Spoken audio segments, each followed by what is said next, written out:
Welcome back नाजरीन। और अब बात करते हैं कुछ मईशत की और ये जानने की कोशिश करते हैं कि मईशत किस तरफ जा रही है और इसका जो आउटलुक है वो क्या कहता है। हमारे साथ हमारे मेहमान मौजूद होंगे टेलीफोन पर मोहतरम उबैद मुजफ्फर साहब। उबैद मुजफ्फर साहब जो हैं वो मैनेजिंग पार्टनर हैं और ग्रुप सीईओ हैं उम्मा इन्वेस्टमेंट मार्केट के। अस्सलाम वालेकुम उबैद साहब। वालेकुम अस्सलाम वरहमतुल्लाहि ताला वबरकातुहू। उबैद साहब ये बताइए कि अब इकोनॉमी का जो आउटलुक है वो क्या है पाकिस्तान का और हम किस तरफ जा रहे हैं। बिस्मिल्लाहिर्रहमानिर्रहीम। सबसे पहले तो अख्तर शाहीन साहब आपका मशकूर हूँ कि आपने अपने प्रोग्राम में मदऊ किया और मेट्रो मैटर्स के मोहतरम सामीन और सामियात नाज़रीन और नाज़रात की खिदमत में अस्सलाम वालेकुम वरहमतुल्लाहि ताला वबरकातुहू। पाकिस्तान की इकोनॉमी आउटलुक के हवाले से आपने जानना चाहा है और इकोनॉमी और इन्वेस्टमेंट इन्वायरमेंट के हवाले से आपने जानना चाहा है, तो सबसे पहले मैं आपको एक छोटी सी बात बताऊं कि stock market is the key barometer of any economy. What ever the sector is profitable, it means it is growing, but the current outlook is bit different. हमारे पास अभी 35 सेक्टर्स हैं और 530 स्क्रिप्ट्स मींस यानी 35 इंडस्ट्रीज के अंदर 530 businesses हैं जो कि हमारी इकोनॉमी के हिसाब से इनफ नहीं है। We should focus on the sectors and scripts increment. Like schooling sector जो है वो अभी तक हमारे पास लिस्टेड नहीं हुआ है। इन्वेस्टमेंट बैंक सेक्टर जो होता है जिसे हम ब्रोकरेज हाउस सेक्टर भी कहते हैं, इसका सबसे बड़ा फायदा इस तरह से होता है जैसे कि अभी आपने देखा होगा कि रिसेंट एग्जांपल इंडिया के अंदर फ्यूचर रिटेल को जब कोलैप्स करने का सामना हुआ, डिफॉल्ट सेक्टर के अंदर वो आ गई, तो उस वक्त रिलायंस रिटेल और अमेजॉन दुनिया की दो बड़ी कंपनीज के दरमियान कंपटीशन चल रहा है कि किस तरह से इस सेक्टर को, इस कंपनी को टेक ओवर किया जाए। तो ये उनकी इन्वेस्टमेंट बैंकिंग की कामयाबी कहलाती है। अगर हमारा भी इन्वेस्टमेंट बैंकिंग सेक्टर थोड़ा सा मजबूत हो जाए और ब्रोकरेज हाउसेज ज्यादा से ज्यादा लिस्टेड हो हमारे अपने स्टॉक मार्केट के अंदर, तो लोगों का रुझान ज्यादा बनता है। तीसरा, मीडिया सेक्टर भी हमारा बिल्कुल इंक्लूडेड नहीं है, इनलिस्टेड नहीं है पाकिस्तान स्टॉक मार्केट के अंदर, तो ये बूम बनाते हैं। एक जनरल मेथड के बारे में थोड़ा सा बताना चाहूंगा आपको कि एक जनरल मेथड होता है जानने का कि स्टॉक मार्केट के अंदर स्क्रिप्ट्स की स्ट्रेंथ क्या है। तो ये हमेशा कंसीडर की जाती है should be equal to 0.001% to the total population. यानी आपकी जितनी पॉपुलेशन है, जैसे पाकिस्तान की पॉपुलेशन 25 करोड़ है, तो हम ये एक्सपेक्ट नहीं करते कि 25 करोड़ कंपनीज हो। 25 करोड़ नहीं, 2 करोड़ 50 लाख नहीं, 25 लाख नहीं, 2,50,000 भी नहीं, बल्कि 25,000 भी नहीं, 2,500 कंपनीज कम से कम आपकी, यानी 0.001% स्क्रिप्ट्स आपके या कंपनीज आपकी या बिजनेसेस जो है वो लिस्टेड होने चाहिए आपके स्टॉक मार्केट में। सही। तो अभी वैसे क्या पोजीशन है स्टॉक मार्केट में, क्या इतने बिजनेसेस हैं लिस्ट? बिल्कुल, देखें ये जो सेक्टर जिनके मैंने नाम बताया अभी आपको, इनके साथ साथ बहुत सारे सेक्टर्स मजीद इंक्रीज किए जा सकते हैं। सिर्फ 35 सेक्टर्स हमारे अब तक लिस्टेड हैं। अब मैं इसको थोड़ा सा एनालाइज करूंगा इंडस्ट्री वाइज पोजीशन से। मैं अंडरस्टैंड ही करता हूं कि पाकिस्तान स्टॉक एक्सचेंज सेक्टर और इंडस्ट्री वाइज परफॉर्मेंस समरी जो हमें 2020 में मिली है, जिस पर हमें बताती है क्लियर कट के पावर जनरेशन सेक्टर जो हमारा है वो due to crisis heavily invested हुआ है।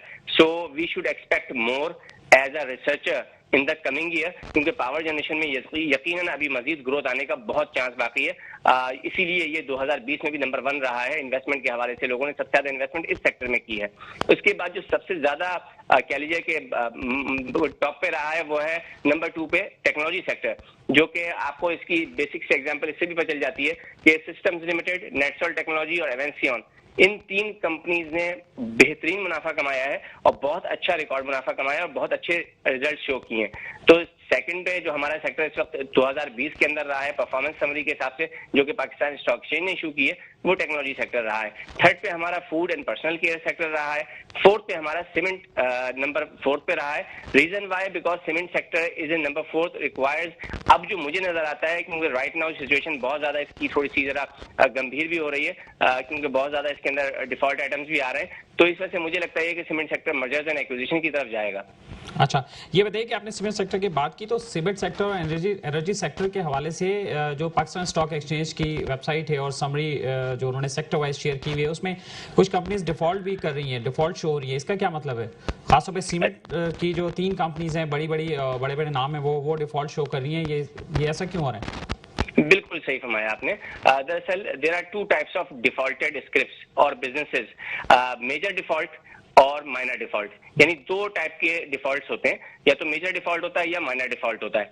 History of the Pakistan stock exchange defaulted companies की बहुत डिटेल में बहुत कुछ बताती है। There are many reasons, as mostly reasons are listing fee submit नहीं करवाई जाती तो डिफॉल्ट हो जाती है कंपनी, यानी आपने लिस्टिंग फी पे नहीं की अपनी पाकिस्तान स्टॉक एक्सचेंज को, डिले किया आपने ऑडिट के अंदर तो डिफॉल्ट हो जाता है।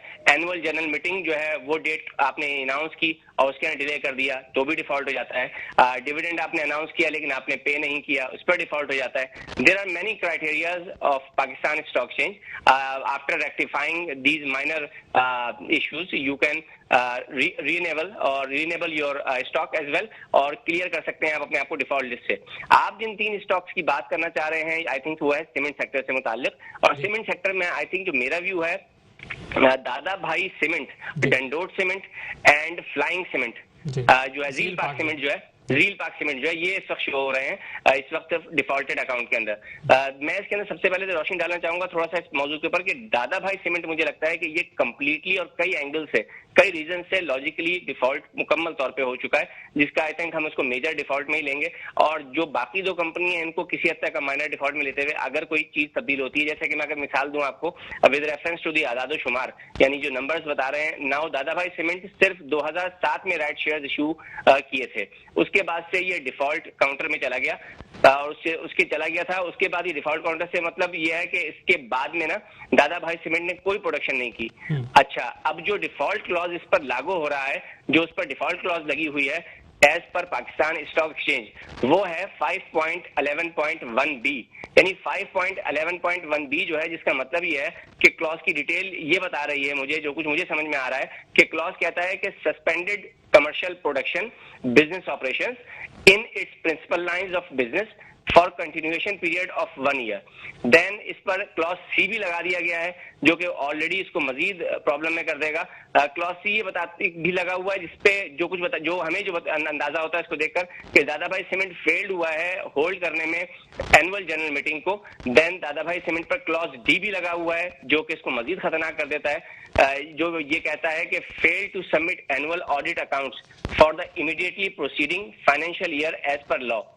फिर दादा भाई सीमेंट पर क्लॉज जी भी लगा हुआ है जिसका एक और नुकसान ये होगा जो कि हमें ये बताता है कि सीडीसी ने इसकी एलिजिबिलिटी भी सस्पेंड कर दी हुई है। अगर सीडीसी ने इसकी एलिजिबिलिटी सस्पेंड कर दी हुई है तो दादा भाई सीमेंट पर क्लॉज 1 भी लगा हुआ है। क्लॉज 1 लगने से ये होगा कि इसकी जो स्टैट्यूटरी ऑडिट है वो has been qualified options on going concern. इसका मतलब ये होता है कि पाकिस्तान स्टॉक एक्सचेंज को नहीं लगता कि आगे ये दादा भाई सीमेंट कंपनी चल पाएगी। और एल क्लॉज लगाने से इसके साथ जो इसके साथ मजीद एडिटिव लगा हुआ है वो ये है कि एल क्लॉज इसमें लगा हुआ है जो बताता है कि show cause notice for the winding up has been issued, यानी अगर इसको शो कॉज इशू कर दिया गया है वाइंडिंग अप करने का तो दादा Bhai cement by the commission अगर ये इस तरह का कोई इशू आता है तो ये सूरत हाल बहुत मजीद डेंजरस होती चली जाएगी। ओके जनाब, ये थोड़ा सा सिनेरियो है इसका दादा भाई का। लास्ट जो इसके साथ मैं चाहूंगा कि बाकी वालों का भी आप मुख्तसरन थोड़ा सा जायजा बता दें जो कि हमारे पास टाइम की किल्लत है। मैं जरूर, देखिए डंडोट सीमेंट के हवाले से मैं थोड़ा सा राय दूंगा कि डंडोट सीमेंट ने सितंबर 2019 में ना 144 मिलियन की नेट सेल की थी। उसके बाद से सितंबर 2020 में इसकी कोई सेल्स नहीं थी, ठीक है, जिसकी कह लें कि बिल्कुल अजहर मिनत शम्स है। ये मतलब बिल्कुल निकलता है कि डंडोट सीमेंट का प्लांट बंद है या तो शट डाउन है, ठीक है। और इसमें डिफॉल्ट की क्लॉज लगी हुई है 5.11.1i। ये दफा बताती है कि स्टैट्यूटरी ऑडिटर ने ना इसको इशू कर दिया है कि qualified option on going concern, यानी ये स्टेटमेंट यही जाहिर करती है कि इसका फ्यूचर हमें नहीं लगता कि ये डंडोट सीमेंट कंपनी चल पाएगी। इसके साथ साथ अगर आप जानना चाहेंगे डंडोट के अलावा रील पाक सीमेंट के हवाले से तो इसका भी डिफॉल्ट काउंटर शो हो रहा है। रील पाक सीमेंट ने 30 सितंबर 2016 में 247 मिलियन रुपए की सेल्स की थी जनाब, ठीक है। इसके बाद से कोई सेल्स इसकी शो नहीं हो रही है। इसके बुक ऑफ अकाउंट्स में रील पाक सीमेंट पे ऑडिटर्स ने डिफॉल्ट क्लॉज वही लगाया है कि 5.11.1c। ये क्लॉज कहता है कि रील पाक सीमेंट जो है जनाब फेल हो गया है एनुअल जनरल मीटिंग का जो क्लॉज होता है। क्लॉज डी भी इसके ऊपर लगा हुआ है जो कहता है कि जनाब रील पाक सीमेंट फेल्ड हुआ है सबमिट करने में annual audit reports, annual accounts reports for the immediate proceeding for the financial year as per law. तो इसके भी केसेस वही हैं। लेकिन जो झील पार्क सीमेंट का है, ये होता है कि कभी कभार हमारे पास फॉरेन पोर्टफोलियोज मूव कर जाते हैं, तो इसका टेकअप भी आता है। याद रखिएगा, ये इन 3 कंपनीज के डिफॉल्ट करने से बाकी सीमेंट सेक्टर जो कि 20 कंपनियों पर मुश्तमिल है, उस पर असर नहीं पड़ेगा। डीजी खान सीमेंट ने रिपोर्ट किया 160.8% स्पाइक, मींस ग्रोथ शो किया इसने in its profit, 1.3 billion for the quarter ended December 31, 2020। इसके अलावा फौजी सीमेंट का जो प्रॉफिट बहुत सोर किया है, 378% सोर हुआ है, 905.2 मिलियन का फौजी सीमेंट ने ग्रो किया है। कोहाट सीमेंट कंपनी का अगर आप देखें तो वो सेटिंग अप करने जा रहा है मैन्युफैक्चरिंग प्लांट खुशाब में, पंजाब में, ठीक है। और कोहाट सीमेंट कंपनी ने रेस किया। अच्छे साइंस हैं, ये अच्छे साइंस। मेरा आपसे ये सवाल है कि देखें, जो दादा भाई और झील पार्क के हवाले से है, मार्केट में तो ये खबरें हैं ना कि ये सेल आउट हो गए हैं, नए ग्रुप्स ने इन्हें परचेज कर लिया है और उसके हवाले से चीजें, लेकिन ये स्टॉक मार्केट पे तो ये वाली डिटेल्स अभी तक शेयर नहीं हो रही, शो नहीं हो रहा। तो शायद ये भी एक वजह हो कि इन्होंने प्लांट बंद कर दिया और नए मालकान आएंगे, फिर वो अपने हिसाब से उसको देखेंगे, चलाएंगे, ये भी एक वजह। यकीनन देखिए, मैं तो इस पे कहूंगा कि mergers and acquisition is indispensable. Mergers and acquisition इस वक्त पाकिस्तान की तमाम ही सेक्टर्स के अंदर, तमाम ही इंडस्ट्रीज के अंदर इंडिस्पेंसिबल नजर आ रहा है। Not only in the cement sector but also in many sectors, whether schools, hotels, bank, power sector, so on and so forth. लेकिन हुआ कुछ यूं है कि अभी जो हमारे बड़े ब्लू चिप्स हैं, जैसे कि लकी सीमेंट हो गया, डीजी खान सीमेंट हो गया, बेस्टर सीमेंट हो गया, कोहाट सीमेंट हो गया, फौजी सीमेंट हो गया, ये अभी इस तरफ अट्रैक्ट होंगे। और ये जो जिनको हम कह रहे हैं डिफॉल्ट आइटम्स, ये डिफॉल्ट आइटम्स आई थिंक ये मर्जर्स एंड एक्विजिशन की तरफ जाएंगे। और दूसरी बात याद रखिएगा, कभी भी किसी कंपनी के टेक्निकल्स को हम व्यू कर सकते हैं, फंडामेंटल्स में क्या चल रहा है ये तो सिर्फ ओनर्स को ही पता होता है। सही सही। उबैद मुजफ्फर साहब, बहुत शुक्रिया आपका। आप इन्वेस्टमेंट मार्केट कंसल्टेंट भी हैं और इंडिपेंडेंटली आप अपनी राय देते रहते हैं और हमारे साथ भी आप मौजूद रहे हैं। बहुत शुक्रिया आपके वक्त का।